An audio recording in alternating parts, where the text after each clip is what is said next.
Jammu and కాశ్మీర్లో ప్రగ్వాల్ sector అని చెప్తారు. సో ఈ ప్రగ్వాల్ సెక్టార్ అనేది ఇండియన్ ఆర్మీకి చాలా కీలకం. కానీ విచిత్రం చూడండి, కొంతమంది మీడియాకు సంబంధించిన విలేకరులు ఈ ప్రాంతాన్ని సందర్శించారు. ఎందుకు అంటే భారత్లో ఉండే ఒక భూభాగం కాబట్టి వెళ్ళారు. వెళ్ళినప్పుడు విచిత్రం ఏంటి అంటే పాకిస్తాన్ వాడు అంటే కరెక్ట్గా సరిహద్దులండి, మీరు ఇండియన్ బార్డర్ నుంచి వాళ్ళను చూడవచ్చు. సో పాకిస్తాన్కి సంబంధించిన కొన్ని పోస్టులు, అక్కడ వాళ్ళ టవర్స్ ఉంటాయి కదా, అక్కడ వాళ్ళ జెండా కూడా ఉంటుంది. మీకు అక్కడ జెండా లేదు. సో ఉండాల్సిన పాకిస్తాన్ సైనికులు అక్కడ లేరు. వరుసగా దగ్గర మీకు 22 పోస్టులు ఖాళీ చేసి వాళ్ళు వెనక్కి వెళ్ళిపోయారు. అంటే ఇప్పుడు మీరు ఆలోచించారో అనుకోండి, పాకిస్తాన్ సైన్యము సడన్గా ఇలా బ్యాక్ ఆఫ్ అయిపోవడం ఏమిటి? సో ఇదంతా మీరు చూసినప్పుడు సియాల్కోట్ అనబడే ఒక ప్రాంతం, ఇది మనకు చాలా క్రిటికల్.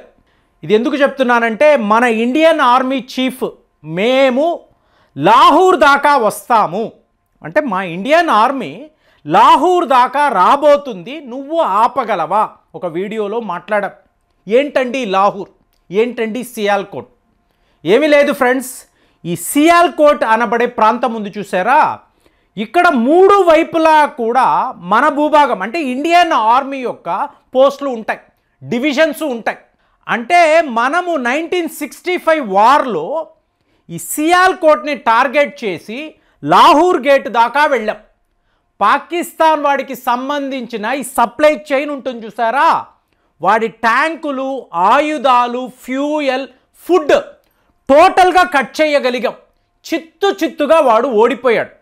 కాబట్టి ఇవాళ వాడికి ఏంటి భయము అంటే మళ్ళీ ఇండియన్ ఆర్మీ చీఫ్ లాహూర్ అంటున్నారు, సియాల్కోట్ అంటున్నారు, మళ్ళీ ఇదే చేయబోతున్నారా?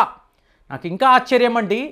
1965 మనం పుట్టలేదు, కానీ 1965లో మనం గెలిచాం కదా.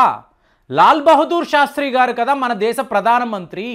మరి ఈ ప్రాంతాలంతా పీఓకే కదా. మరి పీఓకే అన్నప్పుడు వీటిని మనం ఎందుకు విడిచిపెట్టాం? అప్పట్లో ఎందుకండి వదిలేసాం? మనది కదండి. నాకు ఇది ఒక పెద్ద మిస్టరీ అండి. మేబీ ఇందిరాగాంధీ, ఆవిడతో ఉన్న మీకు ఈ కాంగ్రెస్ నాయకులు, వీళ్ళందరూ కలిసి, అంటే ఇంకా లాల్ బహదూర్ శాస్త్రి కూడా కాంగ్రెస్ నాయకుడే కదా. కాబట్టి వీళ్ళందరూ కలిసి తిరిగి పాకిస్తాన్కి ఈ భూభాగాలు ఎలా ఇచ్చారు? ఆన్ వాట్ బేసెస్ ఇచ్చారు? మనము పీఓకే అంటున్నాము, మన భూభాగాన్ని వాడు కబ్జా చేసుకున్నప్పుడు మనము ఎల్ఓసి దాటి పీఓకేలోకి వెళ్ళి లాహూర్ దాకా వెళ్ళిపోయాం, ఇండియన్ ఆర్మీ వెళ్ళిపోయింది. అలాంటప్పుడు ఈ ప్రాంతాలు మళ్ళీ వాడి చేతిలో ఎవరు కట్టబెట్టారు? చాలా మిస్టరీగా ఉంది. ఎవరైనా యుద్ధ నిపుణులు చూస్తూ ఉంటే అసలు ఇది ఎందుకు జరిగింది, ఇలా మనం ఎలా విడిచిపెట్టాము, దయచేసి కామెంట్స్లో రాయండి. కానీ ఇప్పుడు మాత్రము మన ప్లాన్ ఎలా ఉందంటే ఈ సియాల్కోట్ లాహూర్ ఈ రూట్ మ్యాప్ పకడ్బందీగా మనం పెట్టుకొని ఉన్నాము. ఇక వాడు ఏం చేశాడు? ఇప్పుడు ఎందుకు వాడు భయపడి పారిపోయాడు? పోస్టులు విడిచిపెట్టి వెళ్ళిపోయాడు. సో ఇక్కడ మనం చూడాల్సిందేంటి? మీరు పాకిస్తాన్ ఆర్మీని బలి పశువు చేస్తున్నారు, వాళ్ళకి బాగా అర్థమైంది. ఇప్పుడు ఇదంతా ఏంటండి? ఈ ఇష్యూ ఏంటండి? ఈ తీవ్రవాదులు పహల్గాం దాకా రావడం ఏంటి? ఇవాళ భారత్కి పాకిస్తాన్కి మధ్య ఒక యుద్ధము రాబోతుంది, ఇన్ని వీడియోలేంటి?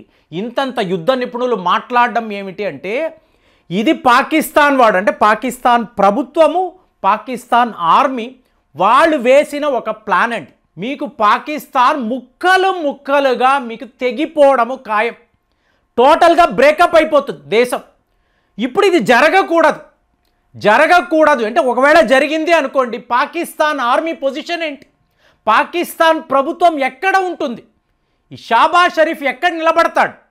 కాబట్టి అలా జరగకూడదు అంటే భారత్తో ఒక యుద్ధము అన్నాము అనుకోండి, యావత్ పాకిస్తాన్ కలిసిపోతుంది కదా.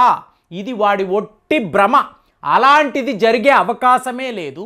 ఎందుకు అంటే ఈ మోడర్న్ ఏజ్లో పాకిస్తాన్ ప్రజలకి క్లియర్గా తెలుసు, మన ప్రభుత్వము మన ఆర్మీ కలిసి ఆడుతున్న అతిపెద్ద డ్రామా ఇది.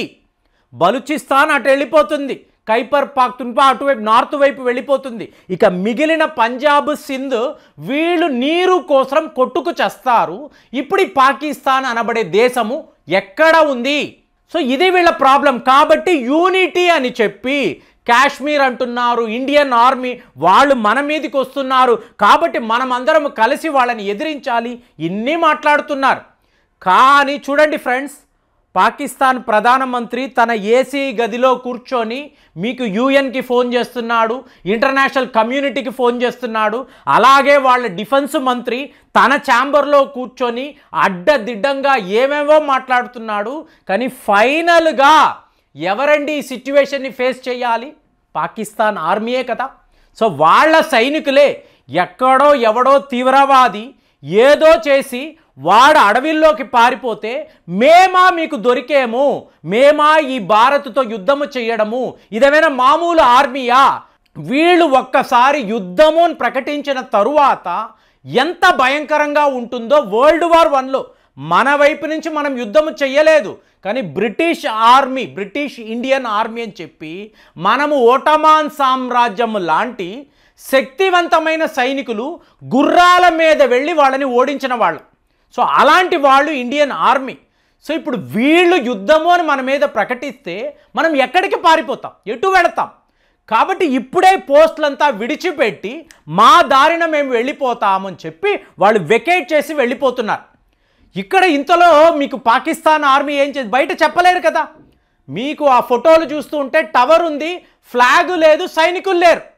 సో వాళ్ళు ఎటో వెళ్ళిపోయారు. ఇప్పుడు వీడేం చేశాడు, సియాల్కోట్లో మీకు రేడార్లు పెట్టాడు, మీకు ట్రాకింగ్ డివైజులు పెట్టి మనము ఎక్కడ దాకా ఉన్నాము అంటే లిటరల్గా ఇండియన్ ఆర్మీ ఇవాళ నేరుగా సియాల్కోట్ అనండి, బారాముల్లా, కప్వారా ఇక్కడికి లిటరల్గా మనం వస్తున్నాం. మన ట్యాంకులు పెట్టుకొని మనము మన సైనికుల ఆయుధాలతో పైన రఫేల్ విమానాలు తిరుగుతున్నాయి. మనము ఎల్ఓసి వైపు లిటరల్గా మార్చింగ్ ఫార్వర్డ్ అండి. ఈ వీడియోలో ఫోటోలో మనం చూపించడానికి లేదు, ఎందుకంటే ఆల్రెడీ డిఫెన్స్ రంగాల నుంచి మనకు వచ్చిన అడ్వైజరీ డోంట్ షో. ఇండియా ఏం చెయ్యబోతుంది, భారత్ యొక్క ఆయుధాలు, మన సైనికులు ఎక్కడ ఉన్నారు, ఏ పోస్టులో ఉన్నారు, దయచేసి మీరు రివీల్ చేయకండి అని క్లియర్గా చెప్పారు. కాబట్టి మనం మాట్లాడడానికి లేదు. కానీ పాకిస్తాన్ వాడు తన టవర్లు విడిచిపెట్టి వాళ్ళ సైనికులు ఎటో పారిపోతున్నారు అనేది మాత్రము ఇక్కడ వాస్తవము. మరి సియాల్కోట్ దాకా వెళ్ళిన భారత సైన్యము నేరుగా లాహూర్ దాకా వెళుతుందా? 1965లో మనము చేసిన ఈ పొరపాటు ఇవాళ మళ్ళీ మనం రిపీట్ చేయకుండా ఉండాలి ఫ్రెండ్స్. ఎన్ని భూభాగాలు ఉంటే ఎల్ఓసి వద్ద, పిఓకే వద్ద ఎన్ని ప్రాంతాలు దొరికితే అన్ని ప్రాంతాలను మనం స్వాధీనము చేసుకోవాలి. 3.5 లక్షల మంది సైనికులు ఇవాళ పాకిస్తాన్తో ఒక యుద్ధము చేయడానికి సర్వము సిద్ధము. ప్రధానమంత్రి గ్రీన్ సిగ్నల్ ఇచ్చారు. అలాగే భారతదేశం ప్రపంచ దేశాలకు క్లియర్గా చెప్పేసాము, మనము యుద్ధాన్ని ఆపేది లేదు, ఈ తీవ్రవాదుల అంతు చూడకుండా మేమైతే తిరిగి రాము. ఇది మన దేశ ప్రభుత్వము భారతీయులకు చేసిన ప్రామిస్ అండి. మేము వీళ్ళ అంతు చూస్తామని చెప్పారు.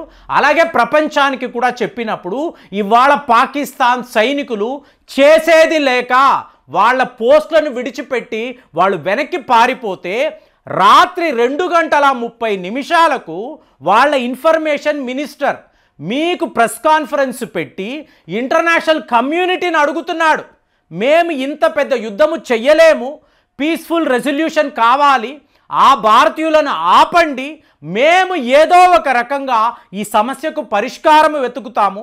ఇన్ని మాట్లాడుతున్న వాడివి నీ సరిహద్దుల్లో ట్యాంకులు ఎందుకు, నీ సైనికులు ఎందుకు, ఇన్ని అబద్ధాలు. లిటరల్గా మీకు 2024లో ఎక్కడో ఒక విమానము క్రాష్ అయితే మేమే రఫేల్ విమానాన్ని షూట్ డౌన్ చేసాము, ఇన్ని అబద్ధాలు ఎందుకురా చెప్తున్నావు?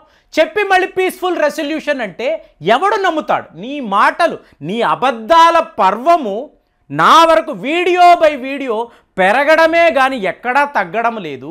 మరి నీ మాటలను నమ్మేవాడు ఎవడు ఉన్నాడు? మరి ఇలా పాకిస్తాన్ సైనికులు బతుకు జీవుడా, మాకు వద్దునే వద్దురా, ఈ యుద్ధమే వద్దని వాళ్ళు పారిపోతూ ఉంటే ఇవాళ పాకిస్తాన్ ఆర్మీ చీఫ్ కానీ వాళ్ళ ప్రభుత్వము కానీ ఏం చెయ్యగలరు? ఆలోచించండి. ఇదైతే వాళ్ళు ముందే సరెండర్ అయిపోయారు, క్లియర్. కానీ మనమైతే వాళ్ళని విడిచిపెట్టకూడదు. ఇదే జరగాలి, నేనైతే ఇదే కోరుకున్నాను. మరి మీ ఆలోచనలు ఎలా ఉన్నాయి కామెంట్స్లో రాయండి. మళ్ళీ వచ్చే వీడియోలో కలుద్దాం. జై హింద్.